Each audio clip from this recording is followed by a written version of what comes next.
Trading अच्छी बनती है। तो आज मैं आ गया हूं ये वीडियो लेके और मैं आज करूंगा आपके स्टॉक मार्केट के बेस को स्ट्रांग, ताकि आप इतना पैसा कमा सकें कि आपकी खुद की बहुत सारी बिल्डिंग्स हो जाएं। करेंगे स्टॉक मार्केट के सारे बेसिक्स। बिगिनर्स को शेयर बाजार का नाम सुन के ही डर लगता है। फिल्मों में देखा है कि शेयर बाजार से सब कुछ बर्बाद हो जाता है, लेकिन दोस्त हैं जो क्लेम करते हैं कि वो बहुत पैसा कमा रहे हैं। फिर भी आपके परिवार वाले हैं जो बोलते हैं इससे दूर रहो। ऊपर से स्कूल और कॉलेज में अगर आपने कॉमर्स की पढ़ाई की है तो भी शेयर बाजार के बारे में ठीक से समझाया ही नहीं गया। ऐसे में कंफ्यूजन होना, नर्वसनेस होना बहुत लाजमी है। लेकिन आज इस वीडियो के बाद आपके सारे कंफ्यूजन क्लियर और आपको पता चल जाएगा कि आपको कैसे और कहां निवेश करना है। सबसे पहले एक फन फैक्ट जान के आपका इंटरेस्ट जगा देते हैं।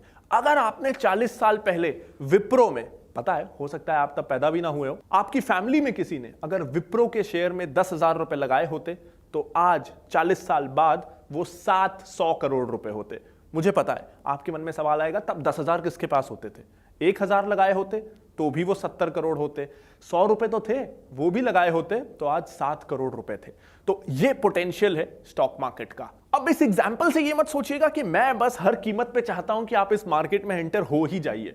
डेफिनेटली मार्केट में रिस्क भी है। जिस तरह ऐसा फायदा होता है उसी तरह नुकसान भी होता है। बहुत सारे इनफैक्ट ऐसे स्टॉक्स भी हैं जिसमें आपने 700 करोड़ रुपए लगाए होते तो शायद वो आज 10,000 रुपए हो जाते। तो जितना ज्यादा फायदा ये मार्केट करा सकता है उतना ही नुकसान भी करा सकता है। लेकिन नुकसान आपका कम से कम हो, फायदा ज्यादा से ज्यादा हो, उसी के लिए तो मैं हूं ना। तो चलिए अब मैं आपको बता देता हूं कि कौन से वो क्वेश्चंस हैं जो कॉमनली बिगिनर्स को होते हैं, शायद आपको भी होंगे, और वो क्वेश्चंस को आज मैं कवर करने वाला हूं। तो पहले मैं आपको सारे क्वेश्चंस बता देता हूं, साथ ही इस वीडियो में मैं आपको टाइम स्टैम्प्स भी दे दूंगा ताकि जो सवाल आपको पसंद आए आप डायरेक्टली उतने मिनट उतने सेकंड पे पहुंच के उस सवाल का आंसर देख सकें। पहला टॉपिक जो हम डिस्कस करेंगे वो है, क्या शेयर बाजार रिस्की है? अगर है तो कितना रिस्की है? दूसरा, हम जानेंगे कि आपको इससे कितना रिटर्न मिल सकता है, क्या उम्मीदें आपको रखनी चाहिए इस बाजार से। तीसरा टॉपिक हम जानेंगे कि इस बाजार में शुरू करने के लिए आपको कितने पैसों की जरूरत है, क्योंकि आप बिगिनर हैं, हो सकता है स्टूडेंट हो, तो क्या आप अपनी पॉकेट मनी से भी शुरू कर सकते हैं। चौथा, प्रोसेस, क्या निवेश करना आसान है, डिफिकल्ट है, डीमैट और ट्रेडिंग अकाउंट क्या होता है, बेसिकली शुरू कैसे करना है। पांचवा, हम जानेंगे कि आखिर इस बाजार का नाम इतना खराब क्यों है, घर वाले, फिल्मों में लोग इससे डराते क्यों हैं, क्या है वो कारण, क्या सच में ये बाजार खतरनाक है, क्या आपको दूर रहना चाहिए।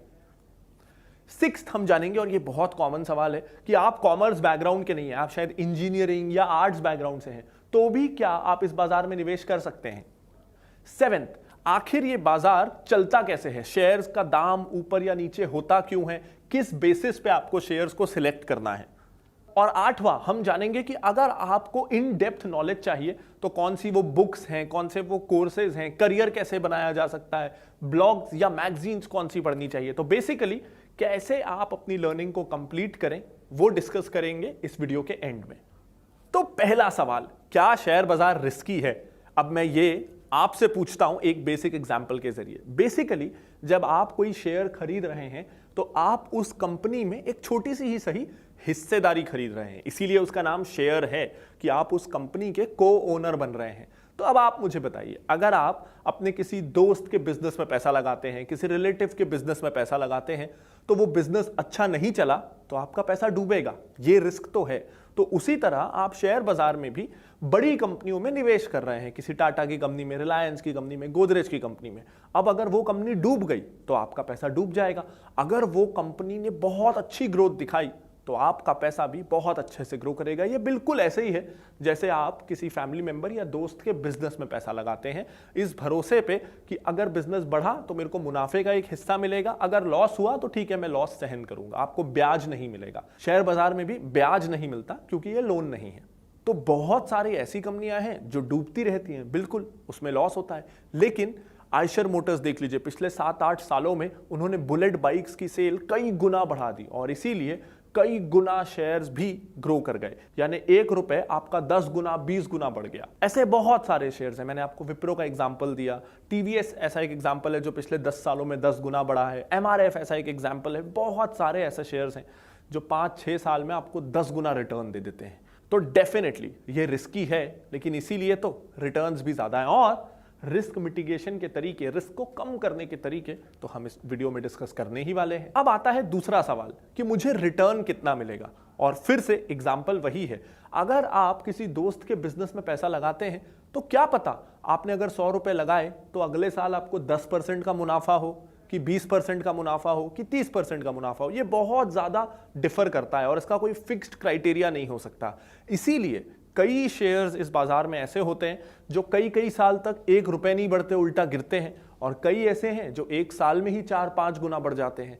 लेकिन ये तो एक शेयर की बात है, और जब आप निवेश करेंगे तो केवल 1 या 2 शेयर्स में नहीं, आप एक पोर्टफोलियो ऑफ स्टॉक्स यानी कम से कम 8-10 कंपनियों में निवेश करेंगे, क्योंकि अगर कोई 1 या 2 कंपनी बुरी भी हो जाए, डूब भी जाए, तो भी आपका ओवरऑल सारा पैसा ना डूब जाए।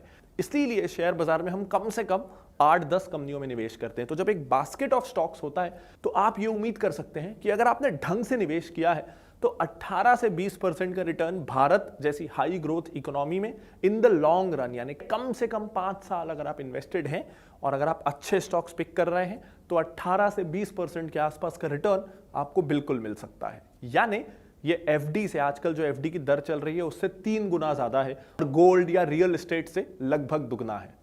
इनफैक्ट दुनिया में कई सारे ऐसे सक्सेसफुल इन्वेस्टर्स हैं जो भारत से भी लो ग्रोथ इकोनॉमीज में, जहां बाजार और कंपनियां धीरे धीरे ग्रो कर रही थी, वहां भी उन्होंने ऐसे स्टॉक्स पिक कर लिए कि उनको कई सालों तक 30% के आसपास का रिटर्न मिला।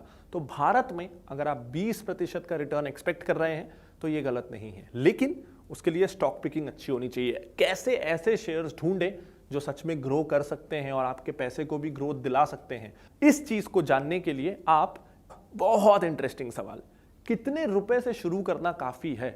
देखिए, स्टॉक मार्केट में आप कितनी पूंजी लगा रहे हैं उससे बहुत ज्यादा जरूरी है कि आप कैसे शेयर्स में निवेश कर रहे हैं जो कितना कंसिस्टेंट रिटर्न देते हैं। एक एग्जांपल मैं आपको देता हूं, अगर आप केवल 1000 रुपए महीने से शुरू करें, जो मुझे लगता है कि हम में से काफी लोग शुरुआत के समय अफोर्ड कर सकते हैं कि महीने के 1000 रुपए हमको शेयर्स में लगाने हैं, और इस 1000 रुपए को आप हर साल 15% से बढ़ाइए, यानी पहले साल आप हर महीने 1000 रुपए निवेश करिए, साल के 12,000 रुपए।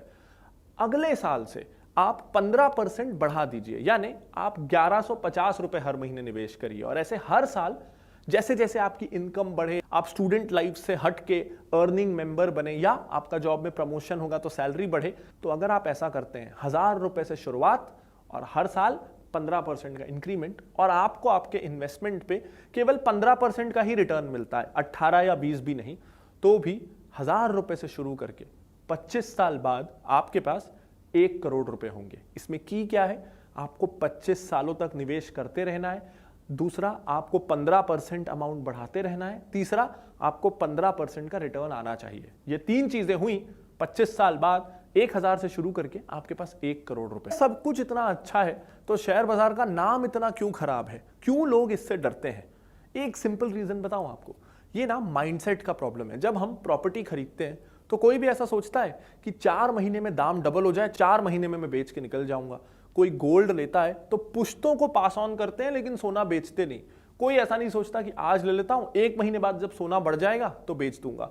तो हम प्रॉपर्टी को बढ़ने का टाइम देते हैं, गोल्ड को बढ़ने का टाइम देते हैं। लेकिन आपको भी अगर आपके दोस्त बोलेंगे ना कि शेयर बाजार में आ जा, तो वो साथ में ये चीज जरूर बोलेंगे कि इसमें ना 1 दिन में मैंने 40,000 रुपए कमा लिए, 2 महीने में मेरा पैसा डबल हो गया। यानी उनकी उम्मीदें ही गलत रहती हैं। वो ये सोच के आते हैं, जो नए लोग आते हैं, कि बस मुझे अब रातों रात शेयर बाजार से अमीर बनना है।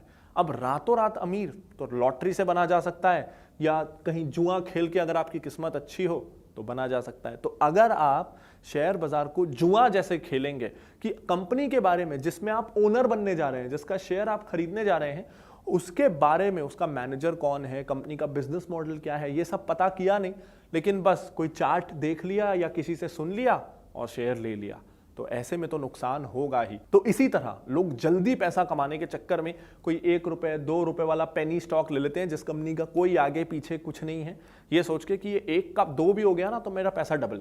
लेकिन वो 1 का 2 होता ही नहीं, क्योंकि वो कंपनी उस लायक ही नहीं। तो सबसे जरूरी है कि जब आप इस बाजार में आ रहे हैं ना, तो ये बिल्कुल मत सोचिए कि आपको रातों रात ये बाजार अमीर बना देगा। जैसा मैंने कहा, 18 से 20% का रिटर्न ही आपको एक्सपेक्ट करना चाहिए। उससे ज्यादा मिला तो बोनस है, यानी 18 से 20% अगर आपको रिटर्न मिलेगा ना, तो हर 4 साल में आपका पैसा डबल होगा।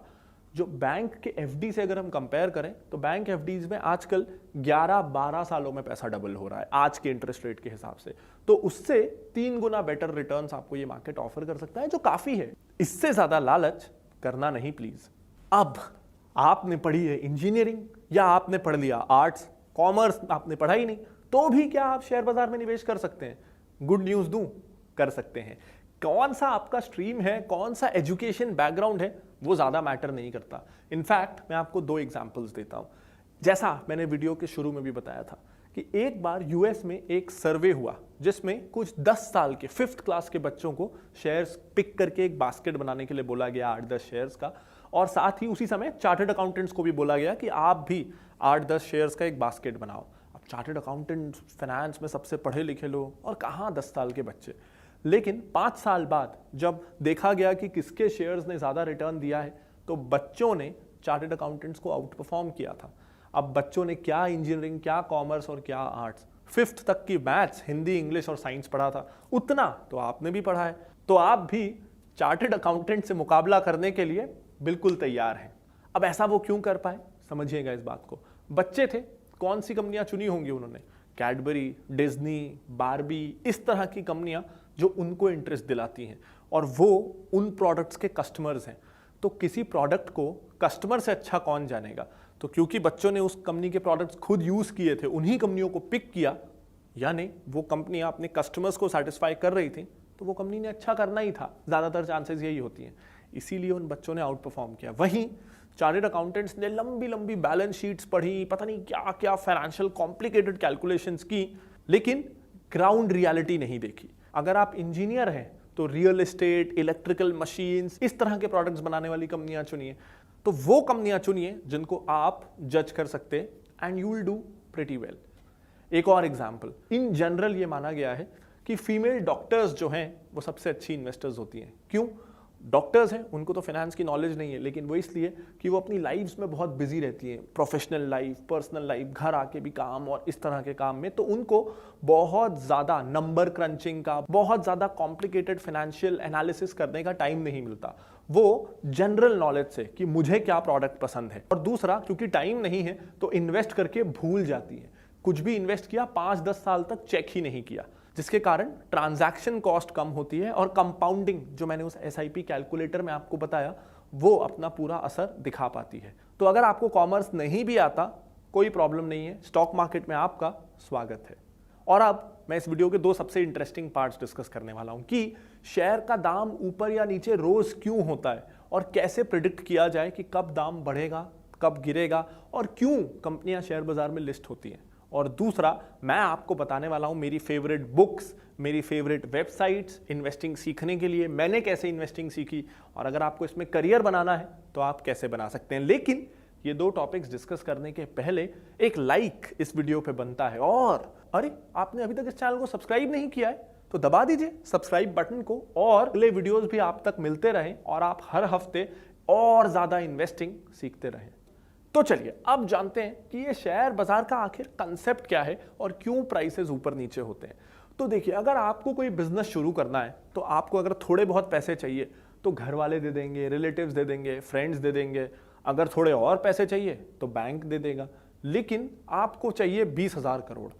अब ना तो वो बैंक देगा, ना आपके फ्रेंड्स या रिलेटिव्स देंगे, अनलेस ऑफ कोर्स आप अंबानी के खानदान से हों। लेकिन हम में से ज्यादातर लोग तो है नहीं। तो ऐसे में आपको इतना सारा पैसा कौन देगा? आपको ये पैसा देगा पब्लिक, जनता। यानी आप लोगों को अपना बिजनेस मॉडल समझाओ कि मेरा ये प्लान है, मैं ऐसा ऐसा करने वाला हूँ, ये फैक्ट्री डालने वाला हूँ, मैं कार बनाऊंगा, लग्जरी कार, बिजली से चलने वाली, पानी से चलने वाली, लेकिन मुझे पैसों की जरूरत है। अब जिन लोगों को आप पे भरोसा है वो आपको पैसे दे देंगे, बदले में आप उनको अपनी कंपनी में हिस्सेदारी दोगे, क्योंकि उन्होंने पैसा लगाया है तो आप अपनी कंपनी में हिस्सेदारी दोगे। उस हिस्सेदारी को बोलेंगे शेयर्स। आपने पैसा लिया और लोगों को, जिन्होंने आपको पैसा दिया, उनको शेयर्स दे दिए। अब ये तो हुआ कि कंपनी ने आपसे पैसा लिया और आपको शेयर्स दे दिया। अब ऐसा भी तो हो सकता है कि आपको ये शेयर आज मिला, अब 2 दिन बाद आपको पैसों की जरूरत आ गई और अब आपको वो शेयर बेचना है। तो कंपनी तो आपसे शेयर वापस खरीदेगी नहीं, क्योंकि उसे तो पैसों की जरूरत थी और वो पैसा लेके उसने कार का कारखाना लगाना चालू कर दिया, तो उसके पास आपको देने के लिए पैसे नहीं है। तो ऐसे में एक बाजार होना चाहिए जहां आप उस कंपनी का शेयर किसी और को बेच सकें, और इसी बाजार को हम कहते हैं शेयर बाजार, जहां आप 4000 से ज्यादा कंपनियों का शेयर जब चाहे ले सकते हैं, जब चाहे दे सकते हैं। अगर आपको लगता है कि कोलगेट अच्छा करने वाली है, उसके टूथब्रश टूथपेस्ट आजकल ज्यादा बिक रहे हैं, तो आप कभी भी किसी और से उसके शेयर्स ले सकते हैं शेयर बाजार के जरिए। और अगर किसी को लगता है कि कोलगेट बुरा करने वाली है, पतंजलि ज्यादा कंपटीशन दे रही है, तो वो शेयर्स बेच सकता है। तो क्योंकि करोड़ों लोग शेयर बाजार में हर रोज कोई ना कोई शेयर खरीदते हैं, बेचते हैं, इसीलिए आपको हमेशा कोई ना कोई बायर या कोई ना कोई सेलर आपके शेयर्स के लिए ज्यादातर ऐसा होता है कि मिल ही जाता है। और यही इंपॉर्टेंस है शेयर बाजार की। सोचिए जरा, आप चाहें तो रतन टाटा के बिजनेस में हिस्सेदार बन जाए एक क्लिक में शेयर्स खरीद के, आप चाहें तो आदि गोदरेज के गोदरेज एम्पायर के शेयर्स खरीद ले, आप चाहें तो जियो के हिस्सेदार बन जाए एक क्लिक में शेयर खरीद के, चाहे तो एक ही शेयर खरीदे 1500 रुपए में, आप थोड़े से ही सही जियो के हिस्सेदार तो बन गए और आप गर्व से बोल सकते हैं कि जियो मेरा है। क्या पूरा क्लियर हो गया या थोड़ा बहुत डाउट है? हो सकता है काफी सारे डाउट्स हो, या हो सकता है आप और बहुत सारा सीखना चाहते हो, तो चिंता की कोई